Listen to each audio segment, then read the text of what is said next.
Assalamualaikum warahmatullahi wabarakatuh. Perkenalkan, nama saya Siti Nurhaliza Masrurah dari Fakultas Ekonomi dan Bisnis Universitas Yarsi, Prodi Akuntansi. Di sini saya akan menjelaskan tentang uji multikolonialitas dan uji heteroskedastisitas. Uji SPSS untuk data primer. Pertama, di sini ada statistik deskriptif. Kedua, ada uji kualitas data, di mana ada uji validitas dan uji reliabilitas. Selanjutnya, ada uji asumsi klasik. Yang keempat, ada uji regresi linear berganda. Yang kelima, ada uji hipotesis, yaitu ada uji T dan uji F. Yang terakhir, ada uji koefisien determinasi. Untuk uji asumsi klasik, di sini ada uji normalitas. Yang kedua, ada uji multikolonialitas. Dan yang ketiga, ada uji heteroskedastisitas. Untuk uji multikolonialitas, menurut Ghazali tahun 2011, uji multikolonialitas bertujuan untuk menguji apakah model regresi ditemukan adanya korelasi antar variabel bebas. Model regresi yang baik seharusnya tidak terjadi korelasi di antara variabel independen. Salah satu cara untuk mendeteksi ada tidaknya multikolonialitas di dalam model regresi dapat dilihat dari nilai tolerance dan lawannya variance inflation factor atau VIF. Uji multikolonialitas dilakukan dengan melihat nilai tolerance value dan variance inflation factor atau VIF pada tabel koefisien. Untuk kriteria hasil pengujiannya, yaitu tolerance value lebih kecil dari 0,1 atau VIF lebih besar dari 10, maka terjadi multikolonialitas. Tolerance value lebih besar dari 0,1 atau VIF lebih kecil dari 10, maka tidak terjadi multikolonialitas. Selanjutnya, uji heteroskedastisitas. Menurut Ghazali tahun 2018, uji heteroskedastisitas bertujuan untuk menguji apakah dalam model regresi terjadi ketidaksamaan varians dari residual satu pengamatan ke pengamatan yang lain. Model regresi yang baik adalah yang homoskedastisitas atau tidak terjadi heteroskedastisitas. Uji heteroskedastisitas dengan grafik plot, Ziprat, dan Stress ID. Pada umumnya, model regresi yang baik yaitu model regresi yang terbebas dari masalah heteroskedastisitas. Untuk menguji asumsi heteroskedastisitas dapat menggunakan grafik scatter plot. Grafik scatter plot melihat antara nilai prediksi variabel dependen yaitu Ziprat dengan residualnya Stress ID. Deteksi ada tidaknya heteroskedastisitas dapat dilakukan dengan melihat ada tidaknya pola tertentu pada grafik scatter plot antara Stress ID dan Ziprat yang telah diprediksi. Adapun cara mendeteksinya dengan grafik scatter plot, dasar analisisnya adalah jika ada pola tertentu seperti titik-titik yang ada membentuk pola tertentu yang teratur, bergelombang, melebar kemudian menyempit, maka mengindikasikan telah terjadi heteroskedastisitas. Jika tidak ada pola yang jelas serta titik-titik menyebar di atas dan di bawah angka 0 pada sumbu Y, maka tidak terjadi heteroskedastisitas. Yang kedua, ada uji heteroskedastisitas dengan uji Glatzer. Uji Glatzer yaitu meregresi nilai absolut residual terhadap variabel independensi. Jika variabel independen signifikan secara statistik mempengaruhi variabel dependen, maka ada indikasi terjadi heteroskedastisitas. Hasil tampilan output SPSS dengan jelas menunjukkan bahwa tidak ada satupun variabel independen yang signifikan secara statistik mempengaruhi variabel dependen nilai absolut UT atau ABS UT.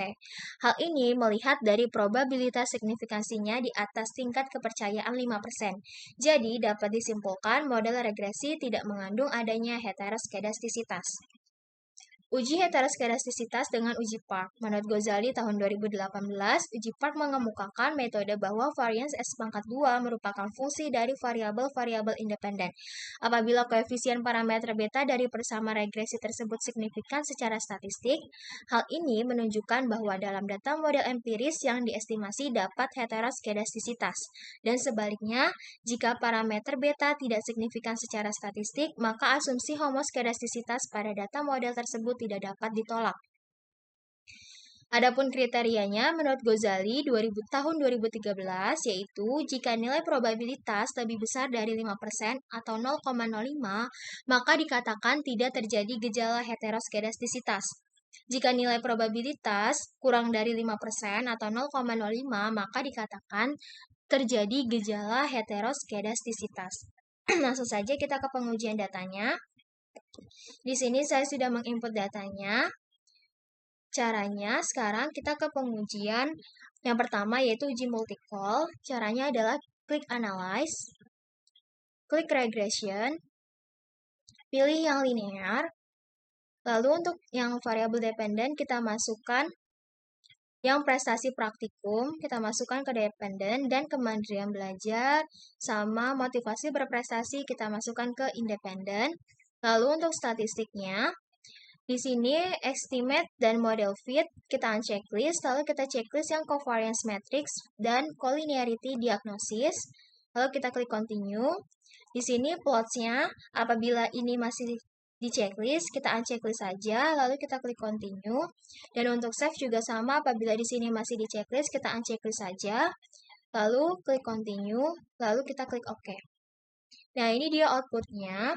Untuk interpretasinya, kita lihat pada tabel koefisien. Di sini ada variabel kemandirian belajar atau X1, di mana diperoleh nilai toleransi sebesar 0,789 dengan nilai VIF-nya sebesar 1,268, yang dimana nilai toleransinya lebih besar dari 0,1 atau VIF kurang dari 10, maka dapat disimpulkan tidak terjadi multikolonialitas. Selanjutnya di variabel motivasi berprestasi atau X2, di mana nilai toleransinya diperoleh 0,789 dengan nilai VIF 1,268. Dan di sini kebetulan nilainya sama dengan variabel kemandirian belajar, maka kesimpulannya yaitu tidak terjadi multikolonialitas. Selanjutnya, uji yang kedua, uji heteroskedastisitas dengan grafik scatter plot. Caranya, kita klik analyze, lalu klik regression, lalu pilih yang linear, lalu untuk variabelnya masih sama, dependen dan independennya. Perbedaannya hanya di plot saja, yang dimana untuk Y-nya kita masukkan yang slash ID, dan X-nya kita masukkan yang zipred. Sudah seperti ini, lalu kita klik OK. Klik continue, lalu kita klik OK. Nah, ini dia untuk outputnya, di mana pengambilan keputusan kita lihat pada grafik scatter plotnya saja. Dan di sini kita lihat di grafiknya bahwa secara kasat mata atau secara visual kita lihat bahwa data atau titik-titiknya ini menyebar di atas dan di bawah angka 0 pada sumbu Y, yang dimana sumbu Y-nya ini adalah yang garis lurus vertikal seperti ini. Maka dapat disimpulkan bahwa grafik ini tidak terjadi heteroskedastisitas, tetapi di sini keputusannya hanya secara kasat mata kita atau secara visual kita, dan ini belum jelas atau belum akurat. Maka untuk lebih jelasnya lagi, lebih akurat lagi, kita harus menggunakan data statistik, yaitu uji hetero dengan uji Gleitzer. Nah, caranya yang pertama, kita harus mentransform datanya terlebih dahulu. Caranya adalah kita klik transform, lalu klik compute variable. Lalu untuk target variabelnya, kita pilih yang ABS-1.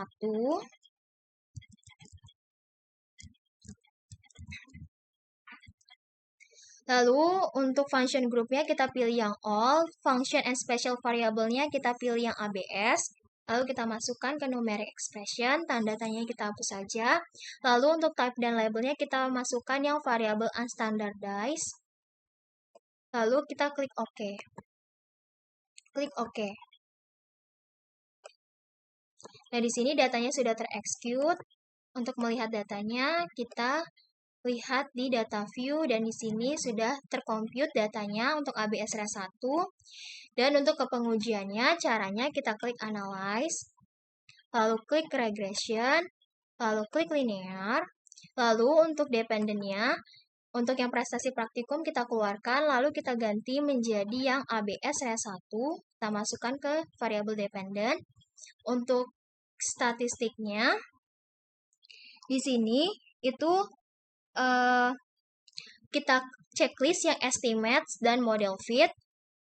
covariance matrix dan collinearity diagnosisnya masih sama, lalu kita klik continue. Plots-nya juga masih sama seperti ini, kita klik continue. Untuk save-nya juga sama, masih seperti ini, lalu kita klik continue, lalu kita klik OK. Nah, di sini adalah output dari uji hetero dengan uji Glatzer-nya, yang dimana untuk pengambilan keputusan, kita lihat pada tabel koefisien yang berada di tabel signifikansinya, yang dimana untuk dependent variabelnya juga sudah terganti menjadi ABS-1, bukan lagi prestasi praktikum. Nah, di sini untuk variabel kemandirian belajar atau X1-nya kita lihat pada tabel signifikansinya saja, yang dimana diperoleh nilai sebesar 0,127, yang dimana juga nilai ini di atas tingkat kepercayaan 5% atau 0,05, maka dapat disimpulkan tidak mengandung heteroskedastisitas.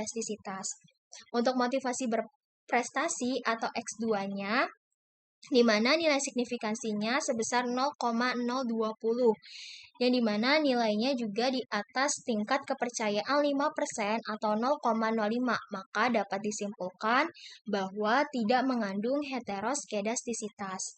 Selanjutnya, kita ke uji hetero dengan uji Park. Nah, di sini kita harus mentransform datanya juga. Caranya klik transform, lalu klik compute variable, lalu target variabelnya ini kita ketik yang res2, kita ganti menjadi yang res2. Nah, lalu ini kita hapus terlebih dahulu. Nah, untuk function groupnya kita pilih yang all. Function and special variabelnya kita ganti yang ln, lalu kita masukkan ke numeric expression. Tanda tanya kita hapus saja. Lalu untuk type dan labelnya kita pilih yang variabel unstandardized. Seperti ini. Nah, lalu kita klik bintang ini atau kali, lalu kita kalikan dengan unstandardized juga, jadi res1 dikali res1 jadi sama dengan res2, seperti ini, lalu kita klik OK. Klik OK. Nah, ini datanya sudah terexecute. Untuk melihat datanya, kita lihat di sini, di data view, di mana untuk res2-nya sudah terkomput juga datanya. Nah, sekarang kita mengkomput yang ln res2. Caranya kita klik transform, lalu klik compute variable, lalu target variabelnya kita ganti yang ln res2.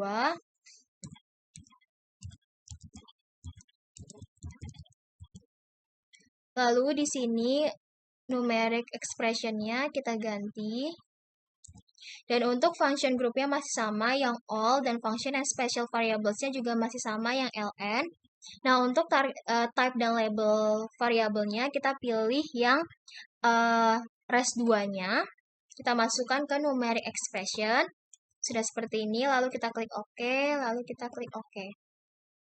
Nah, ini untuk ln res2 juga sudah terexecute. Untuk melihat datanya, kita ke data view, dan di sini juga sudah terkomput datanya. Nah, sekarang kita langsung saja ke pengujian uji hetero dengan uji Park. Nah, caranya kita klik analyze, klik regression, pilih yang linear, lalu dependennya yang ABS res1 kita keluarkan, lalu kita masukkan yang ln res2. Kita masukkan ke dependent. Untuk statistiknya masih sama seperti ini, lalu klik continue. Plots-nya juga sama seperti ini, klik continue. Save-nya juga sama, masih seperti ini, lalu kita klik continue, lalu kita klik OK. Nah, di sini adalah output-nya, di mana untuk pengambilan keputusan kita lihat pada tabel koefisien, dan kita lihat juga pada tabel yang signifikansinya, yang dimana variabel kemandirian belajar atau X1-nya diperoleh nilai signifikansinya yaitu 0,620, yang dimana nilainya lebih besar dari nilai probabilitas 0,05 atau 5%, maka dapat disimpulkan tidak terjadi gejala heteroskedastisitas. Untuk variabel motivasi berprestasi atau X2-nya, yang dimana nilai signifikansinya diperoleh 0,817 dan nilainya lebih besar dari nilai probabilitas 0,05 atau 5%, maka dapat disimpulkan tidak terjadi gejala heteroskedastisitas. Jadi, untuk pengujian statistik ini, untuk uji Park dan uji Glatzer, ya, ini uji Glatzer, yang dimana ini kita menggunakan nilai signifikansinya yang mana lebih akurat untuk pengambilan keputusannya dibandingkan dengan menggunakan grafik scatterplot yang seperti ini. Dengan grafik yang seperti ini, jadi untuk uji asumsi klasik sudah terpenuhi bahwa data tersebut terbebas dari multikolonialitas dan heteroskedastisitas. Maka kita dapat melanjutkan ke pengujian selanjutnya. Jadi itu saja penjelasannya, kurang lebihnya mohon maaf. Terima kasih. Wassalamualaikum warahmatullahi wabarakatuh.